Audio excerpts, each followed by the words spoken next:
Acara ini dipersembahkan oleh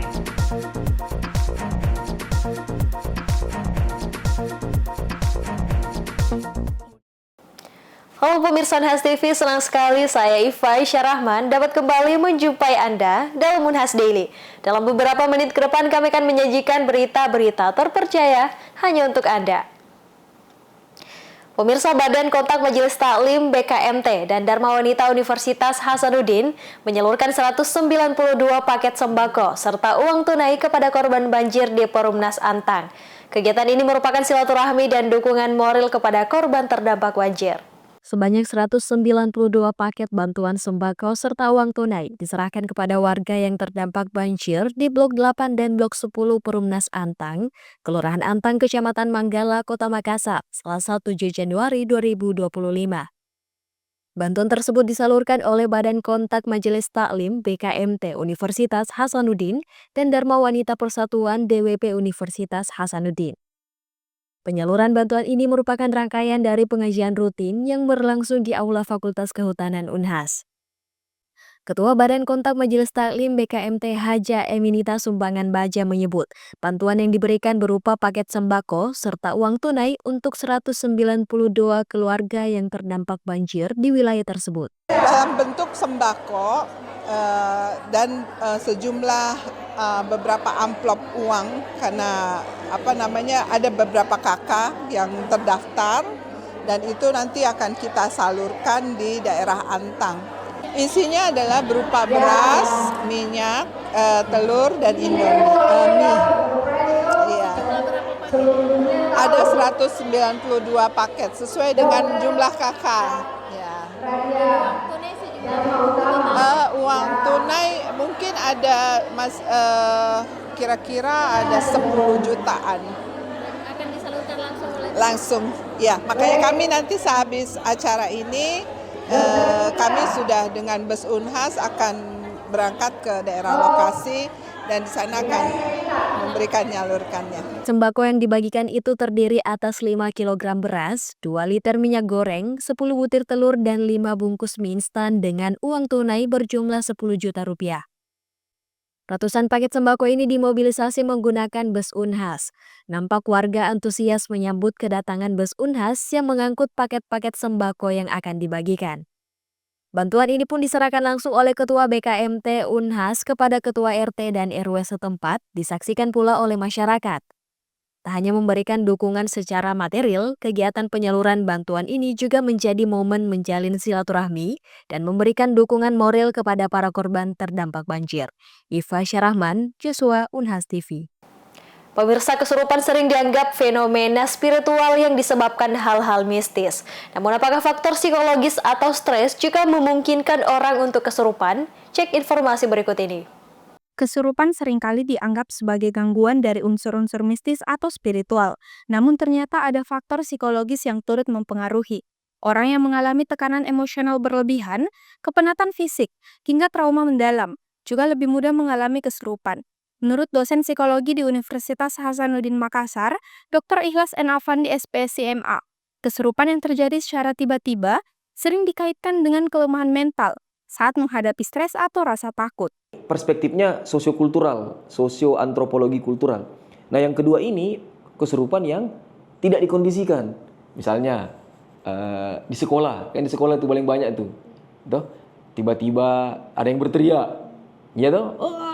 Gitu kan, ada yang berteriak itu kan. Itu tidak dikondisikan. Jadi memang itu dia tidak mau. Ada memang orang itu yang mau bersedia, "Yuk, saya silakan diisi." Itu namanya itu kesurupan sosiokultural, sosioantropologikal. Tapi kesurupan psikologis itu seperti yang kamu bilang tadi, yang dia tidak mau, tapi tiba-tiba. Nah, biasanya pertanyaannya begini, ilustrasinya begini. Misalnya orang itu berasumsi bahwa tempatnya angker, ya toh? Tempatnya angker, kemudian si A kesurupan. Nah, pertanyaan saya, kenapa si A yang kesurupan? Kenapa misalnya dari 10 orang di situ? Kenapa si A yang kesurupan, yang lain tidak? Gitu loh. Harusnya kan kalau memang angker semuanya, ya toh, bahwa ini ada ruh jahat. Nah, pertanyaannya, ya mungkin ruhnya itu, setannya itu milih-milih, mentalnya lemah. Yang secara mental itu lemah, penuh ketakutan, penuh trauma-trauma masa lalu. Dijelaskan ikhlas, faktor emosi seperti ketakutan yang berlebihan di tempat baru atau yang dianggap angker dapat memicu kesurupan. Namun, hanya orang-orang tertentu dengan kondisi mental lemah yang mengalaminya. Ikhlas berharap, dengan memahami aspek psikologis ini, masyarakat diharapkan dapat lebih bijak menangani kasus kesurupan secara ilmiah dan bukan hanya melihatnya sebagai fenomena spiritual semata. Feni Septiani Smuel, Unhas TV. Pemirsa, walau belum ada obat yang mampu menyembuhkan atau memutar balik gejala Alzheimer, sejumlah aktivitas bermanfaat meningkatkan kualitas hidup pasien demensia dan orang sekitarnya. Sejak 2011, Paduan Suara Unforgettable Cures menjadi wadah harapan yang menawarkan ruang bagi orang dengan demensia untuk tetap menjadi bagian masyarakat. Love me tender, love me true. Di rumahnya, Jerry Flaster terus berlatih menyanyi. Walau Alzheimer menggerogoti ingatannya.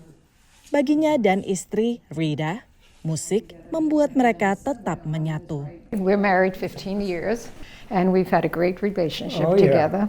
A lot of music and singing, concerts, friends. It's been wonderful. Jerry adalah anggota Unforgettable Chorus yang sejak tahun 2011 telah mengubah hidup banyak orang, termasuk Jerry dan Rida.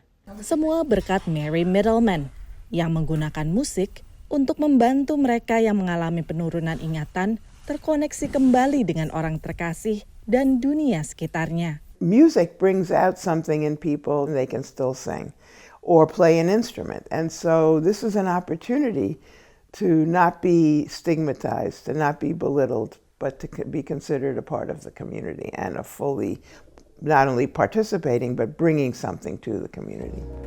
Terinspirasi oleh perjuangan ibunya melawan demensia, Mary mengeksplorasi bagaimana musik bisa membantu mereka yang kehilangan ingatan untuk terhubung kembali. There was no drug to stop or reverse the course of Alzheimer's disease or any other dementia. And there still is no drug that reverses the course, although there are now beginning to be drugs that may slow the course. So non-pharmacologic or psychosocial interventions, as we like to call them, are really essential for people with dementia and their family members. Riset Mary pun menunjukkan kegiatan ini meningkatkan kualitas hidup pasien dan juga orang di sekitarnya. It's important that we are able to show that we have created something that is effective and perhaps as effective, more effective, or can be used together with any drugs that become available. But it itself, just the social support that's provided by this kind of chorus is an important ingredient in everyone's life. Unforgettable Chorus telah menjadi suaka bagi Jerry.